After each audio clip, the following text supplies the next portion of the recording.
Yercaud லேக்லேருந்து just 4 kilometre டிஸ்டன்ஸ்லேயே அமைந்திருக்கக்கூடிய ஒரு அருமையான இடம் விற்பனைக்கு வந்திருக்குங்க. இந்த இடத்துல மொத்தமாக 6000 சதுரடி விற்பனைக்கு வந்திருக்கு. ஃபுல்லாகவே மரங்களாக இருக்குங்க.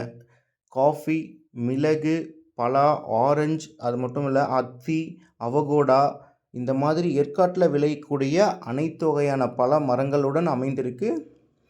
ரோட் பேஸ் 56 அடி இருக்குது. மொத்தமாக 6000 சதுரடி விற்பனைக்கு வந்திருக்கு. இந்த இடம் எதுக்கெலாம் சூட்டபுளாக இருக்குன்னு பார்த்தீங்கன்னா, நீங்கள் ஒரு ஃபார்ம் ஹவுஸ் கட்டணும், ரெசார்ட், ஹோட்டல், கமர்ஷியலாக ஏதாவது பண்ணணும்னு நினச்சிங்கனாலும் எல்லாத்துக்குமே செட் ஆகக்கூடிய இடம். பஸ் போகக்கூடிய மெயின் ரோட் ரோட்லேயே அமைந்திருக்கு. ஏற்காட்டில் நீங்கள் இன்வெஸ்ட்மெண்ட் பண்ணணுன்னாலும் ஒரு அருமையான இடம் இது. இந்த இடத்துல ஒரு சதுரடியினுடைய விலை 1500 ரூபாய் சொல்கிறாங்க. நேரில் பேசும்போது விலை குறைய வாய்ப்பு இருக்குது. இந்த இடத்த நீங்கள் நேரில் வந்து பார்க்கணும். இந்த இடத்தை பற்றின வேறு ஏதாவது டீட்டெயில்ஸ் உங்களுக்கு வேணும் அப்படின்னா ஸ்க்ரீனில் தெரிய நம்பருக்கு கால் பண்ணுங்கள். தேங்க்யூ.